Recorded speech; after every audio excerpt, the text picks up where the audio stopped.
ಹೊಸ ಹೇಳಿ ಬೋಲೆ ಕೊಟ್ಟಿಲ್ಲ ಕೊಟ್ಟಿದ್ದೀನಿ ನೋಡಿ ಸರ್ ಹಿಂಗೆ ಬರಬೇಕು ಕೊಟ್ಟರೆ ಏನು ಲೈವ್ ವಿಡಿಯೋ ಆಯ್ತು ತೊಂದರೆ ಓಕೆ ಬಂದಿಲ್ವಾ ಇರಲಿ ಪರವಾಗಿಲ್ಲ ಮೊದಲನೇ ಶುರು ಮಾಡಿ ಮೊದಲಿಂದ ಶುರು ಮೊದಲು ಒಂದು ನಿಮಿಷ ಹಾಂ ಬೇಕಾದ್ರೆ ರೆಡಿ ಆಗಿ ಒಂದು 2 ಮಿನಿಟ್ಸ್ ಆಗಿ ಬೇಕಾದ್ರೆ ಪರವಾಗಿಲ್ಲ.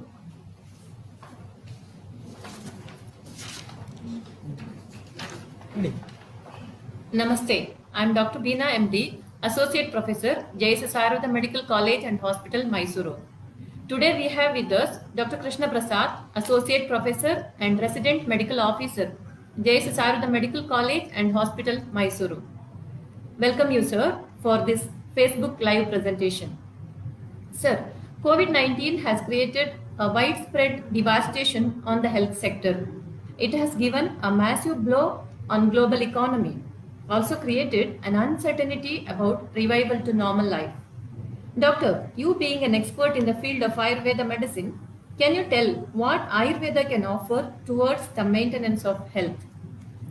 Good evening and namaste everyone.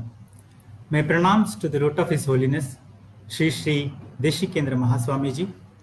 At the outset, my regards to JSS Mahavidyapita and Forum Center City for providing me this opportunity to speak on this platform.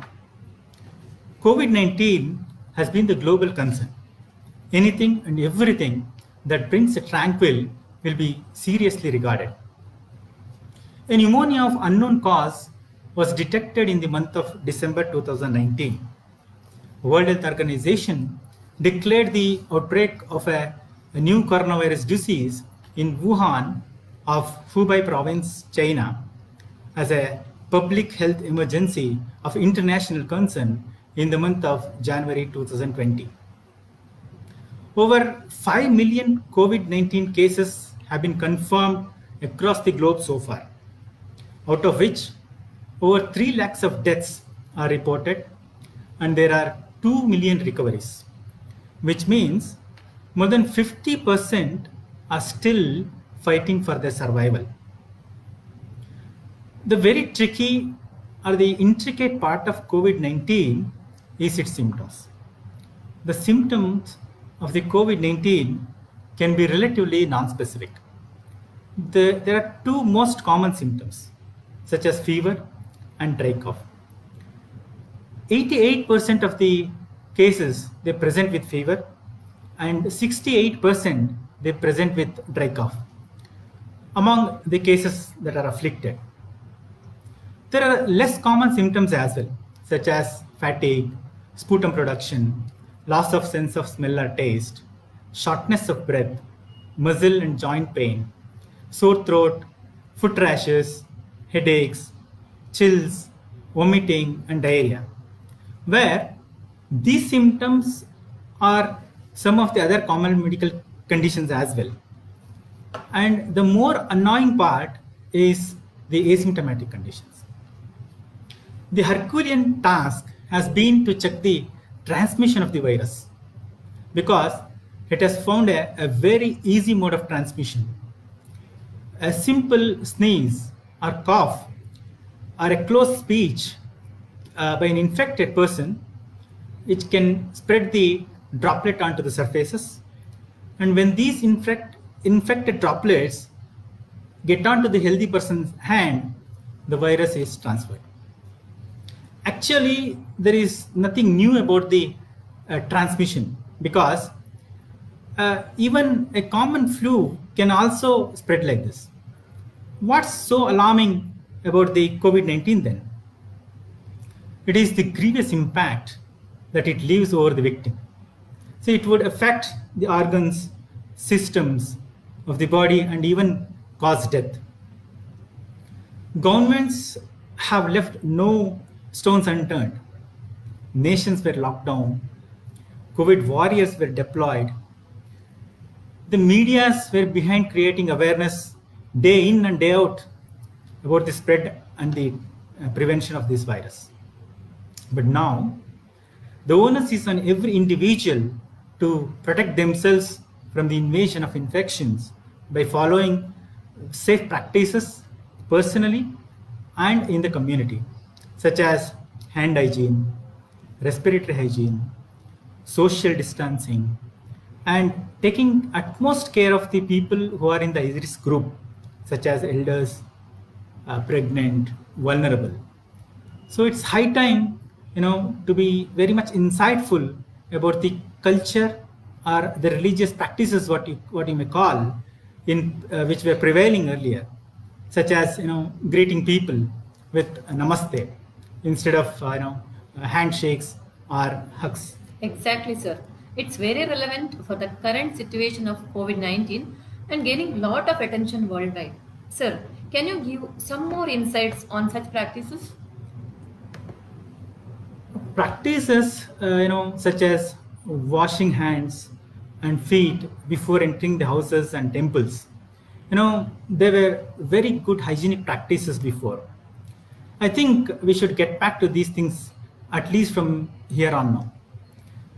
Or, having plants around us, planting species, such as holy basil or tulsi, what we call, neem trees, people trees, what we call as ashwatha or aralimarai locally.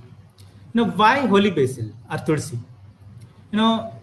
Tulsi used to be or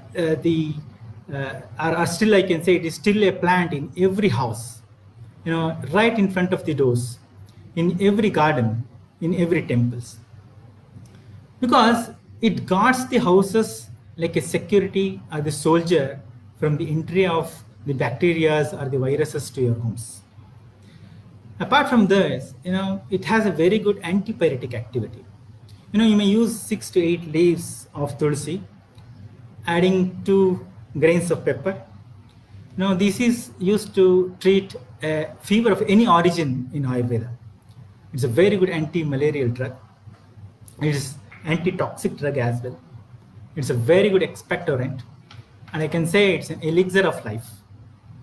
Eating leaves as such, or inhaling leaves, in adding it in the boiling water, or you may add leaves, tulsi leaves, in preparing teas to avail these benefits. And similarly, you can observe about the neem. Neem trees, what we call it as Bevinamara locally, you can see these things on the sides of roads and even in the temples. It's a very potential antiviral drug. You might have observed, fanning of neem leaves on the chickenpox cases, which is a viral condition. It does have an antibacterial, antifungal activity, and it's a very good anti-malarial drug as well. And people use these neem leaves. They eat neem leaves especially who are diabetic, because of its hypoglycemic activity. Similarly, you can observe the people tree, or what we call it as ashwatha in Ayurveda, or aralimara locally. You can observe these people trees in the villages. Especially these trees are planted in the places of social gathering. This emits more of oxygen when compared to other species, and this can avoid the carbon dioxide concentration. Not just that, it influences the hormone regulation. So these things were not just the religious practices alone. We need to ponder that on the intellectual levels of our elders, villages, and our grandmas. Look at the spices in the kitchen, what we call day-to-day masalas. For example, ginger. Ginger is a very good gut friend. It's a very good antibiotic and antiparasitic, which can reduce the signs of inflammation in the large intestine. It can even prevent the colon cancer. Similarly, we have jeera or cumin seeds. It's a very rich source of phenolic antioxidants. It's a very good antimicrobial, antiparasitic, very good antipyretic, and it takes off the colic pain, very good analgesic.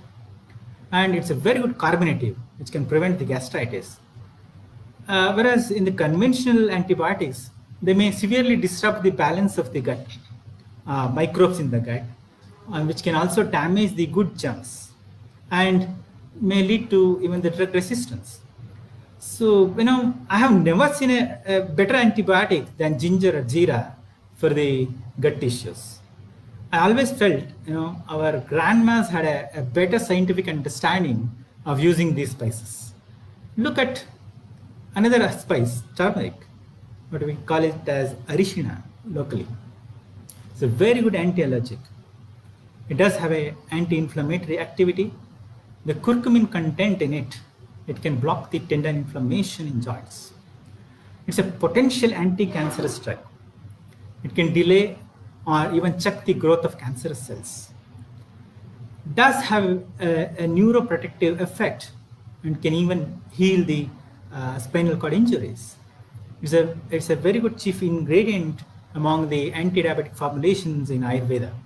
A pinch of turmeric, maybe with milk or with honey, can be used to avail these benefits.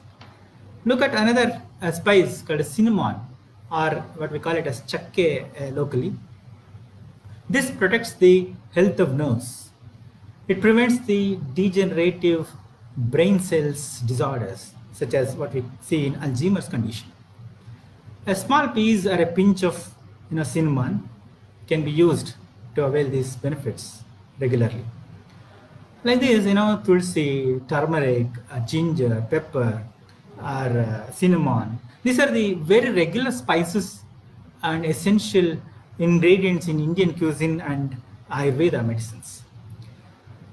We have amalaki, which is called as betidnelikai locally, or Indian gooseberry. It's a very rich source of vitamin C. It's a potential antioxidant which can delay the aging. It's called as an anti-aging. It does have anti-aging properties. It's a very good immune booster. Especially it strengthens the respiratory system. Eating 1 or 2 spoons of chawanprash, where the amalaki is a chief ingredient. By this you can avail these benefits of Indian gooseberry or betidnelikai. Similarly, we have ashwagandha, which is called as hiremadhu in a local language. It's the most potent and widely used Ayurveda herb. In recent studies, they have created a huge interest for its antiviral properties, particularly against COVID-19. It's a potential immune booster as well. It can bring down the stress levels.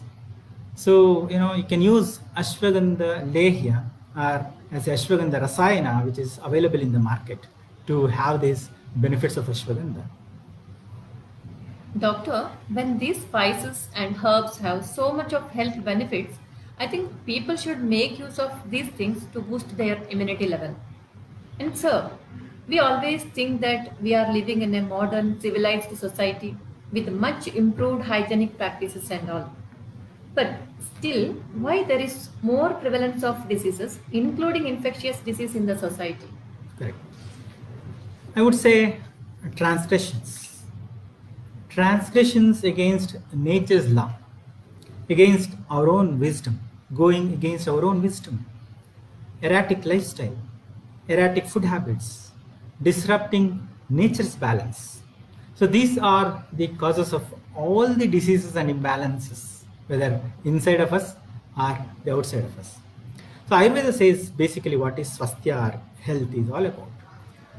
Samadosha samagnischa samadhatu malaha kriya prasannatmendriya manha swasthya ityavidiyate. Health is a perfect state of body, mind, and even the spirit. Ayu kamaya manena dharmartha sukha sadhana. Ayurveda aims at directing one's own consciousness towards health and well-being. It's a science which has evolved from rishis, who discovered the truth by intensive meditations, philosophical illuminations, practical findings, and incessant researches. The concepts which were prevailing have still remained unchanged and have stood the test of time even today. Ayurveda enunciates that human body is no different from the external world, or what we call it as Pancha Mahabhuta. As is microcosm, so is the macrocosm. We have ether, air, fire, water, and earthy elements. Ether in terms of spaces in our body, nose, gastrointestinal tract, bones. Air in all the movements of our body, right from nerve impulses movement of arterial and lymphatic flow. The physical fire, what you see, is a biological fire inside. In terms of metabolism, digestion, temperature, and it can even manifest as intelligence in the gray matter for brain cells. And look at water, which manifests in the digestive juices, in plasma, in blood. And earth, all hard structures in the body, like bones, cartilages, tendons. All these are nothing but the Panchamahabhutas in the body.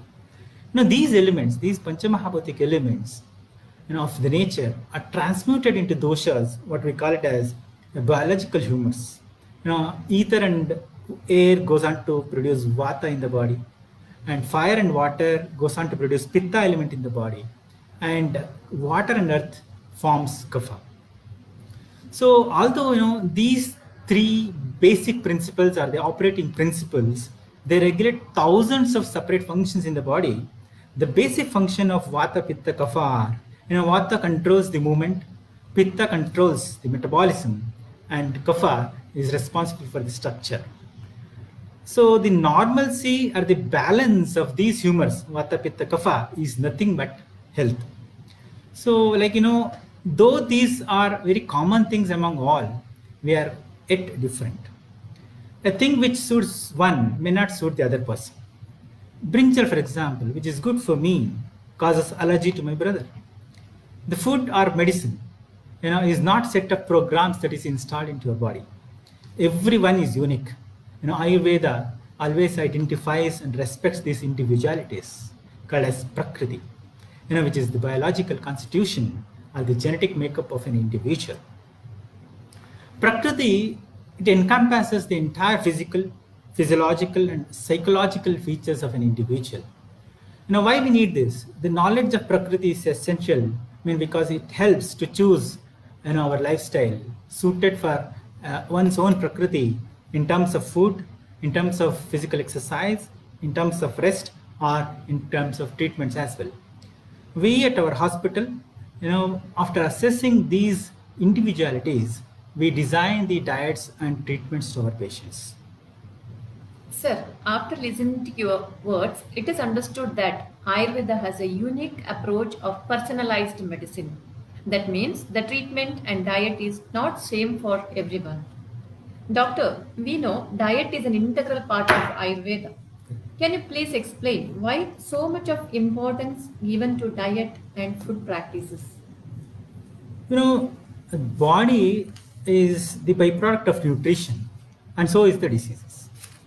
Balanced diet does not revolve around the fats, carbohydrates, or proteins, nor the calories, vitamins, or minerals. Nutrition is not out of laboratory analysis, but from the nature.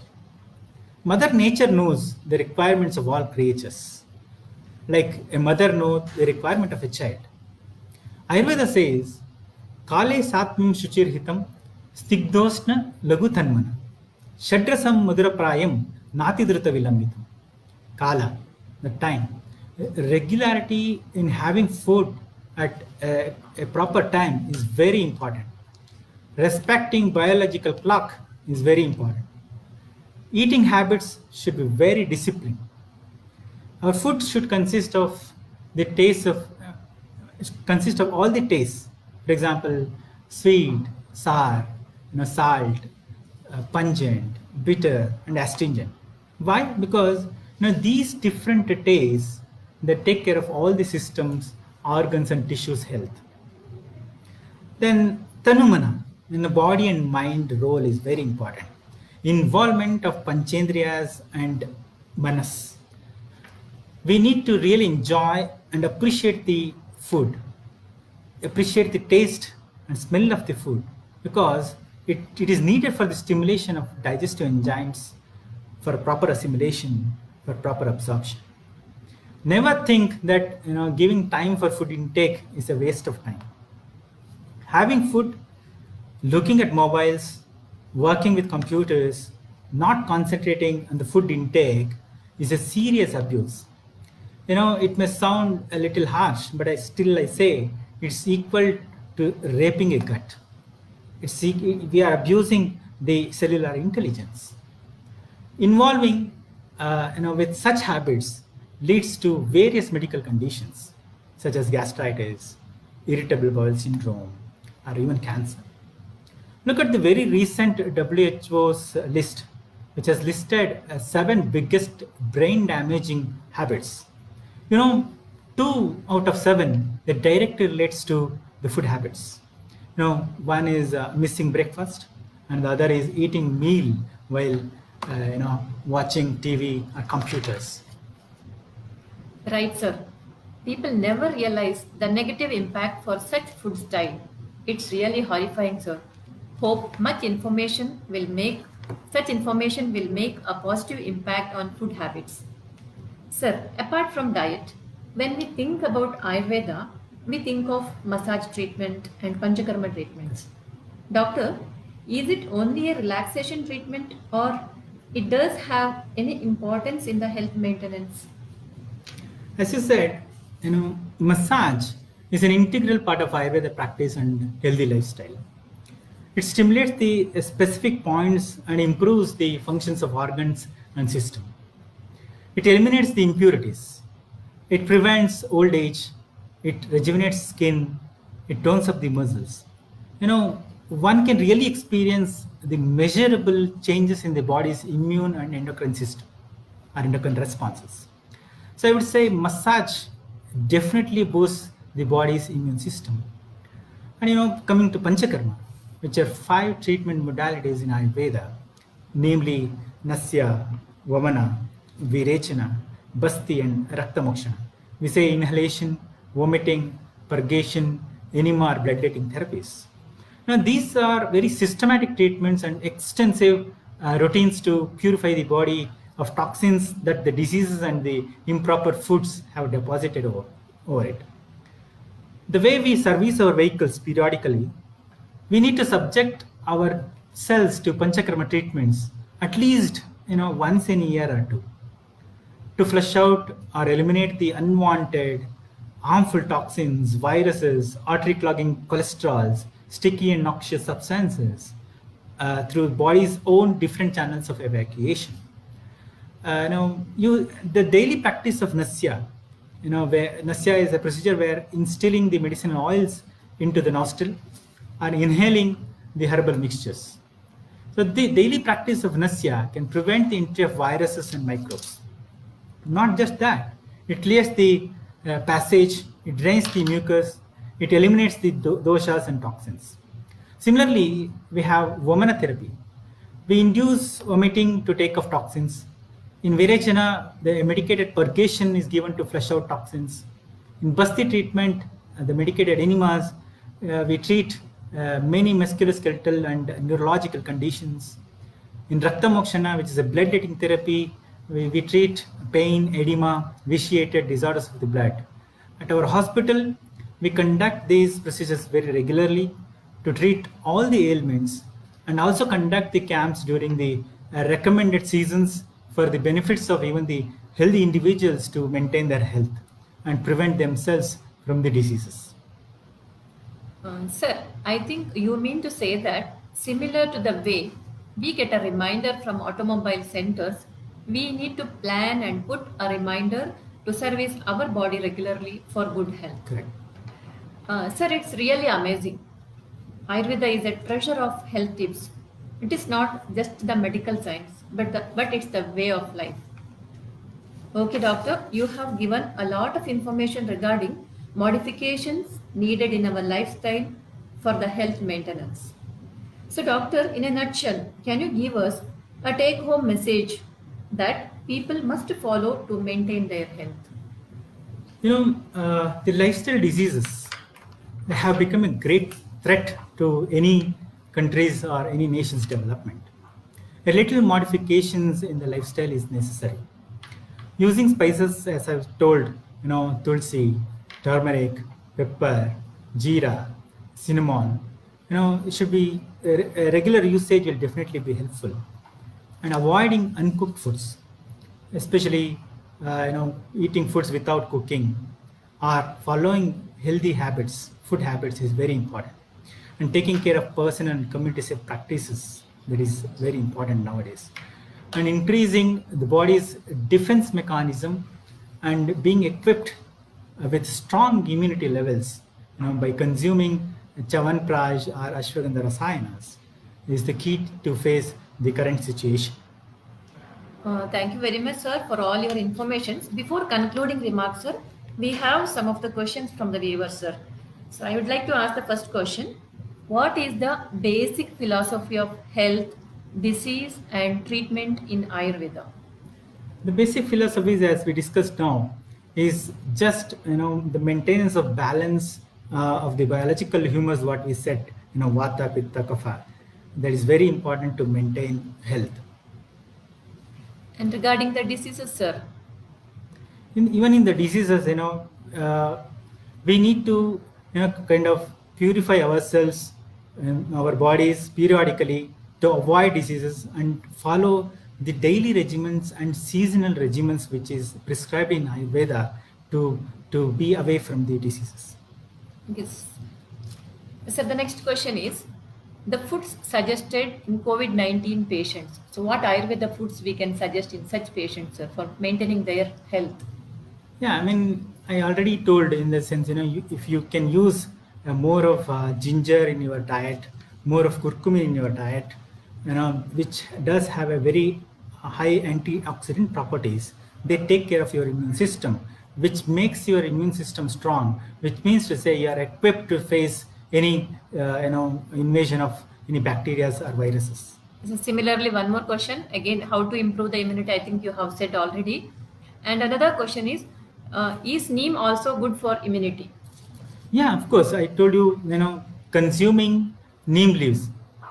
You might have observed that especially in the seasons of Vasanta Rutu, there's an indication that eating neem leaves, one neem leaf a day, next second day 2 neem leaves, third day 3 neem leaves. Like according to the bala, the of a person, then you can even go up to eating 10 leaves or 15 leaves, then gradually reducing the dosages. So these, especially in the season of Vasanta Ritu, which means to say in the month of March, April, so it gives a immunity to the system and it prevents you from many skin disorders as well. Yes, we have another important question, sir. What do you suggest for children in these days of COVID-19 to protect themselves? Generally, children and even the aged, they will have a low immunity. So as I said, rasayanas such as Chyawanprash or even any other similar rasayanas may be given. But your Ayurveda doctor will suggest the dose based on the age and the body weight, and it should be taken after the doctor's consultation or under the medical supervision. Sir, apart from that, another question is there. Sir, there is one more question, like whether one can undergo Panchakarma treatment at this juncture? Apart from the infectious patients, the patients with other medical conditions or even the healthy individuals can definitely undergo Panchakarma treatments. So one more question, can Ayurveda medicine prevent this COVID condition and is there a concrete treatment available? Certainly, all measures discussed so far have a prophylactic importance. They help to prevent the virus invasions and boost immunity levels. As far as the treatment of cure is concerned, there are researchers in the Ayush sector. We are awaiting the evidence-based outcomes, publications and approvals. Thank you, sir. Another interesting question is here, sir. Can COVID positive cases take alcohol? Alcohol will be there, and they would not have taken all of a sudden.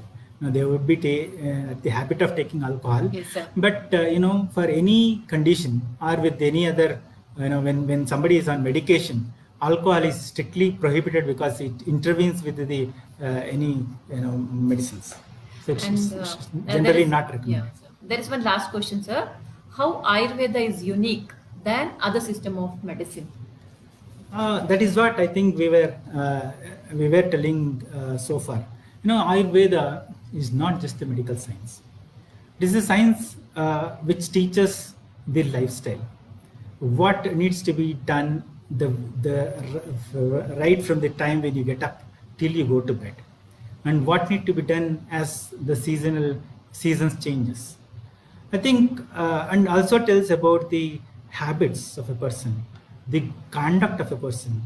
I think it's a science, it's a medical science which is religious and spiritual, but still the concepts, what is said 5,000 years ago, are still and remain the same. And now I think everyone is getting back to these concepts because they started realizing they are more scientific than which are standing the test of time. I think COVID-19 has given us a chance to understand people about Ayurveda and their culture back once again, sir. Correct. So thank you very much for all your information, sir. You have given your valuable time with us, sir. Once again, I thank you and thank all the organizers here. I wholeheartedly thank JSS Mahavidyapita and Forum Center City for this opportunity. My regards to our Director Shri R. Mahesh sir, Principal and MS Dr. Rajesh Urpudi sir, Moderator Dr. Veena, and Administrative Officer Mrs. Nandita Shanai, all the technical staff and the faculty for all the help and support in this presentation. Thank you.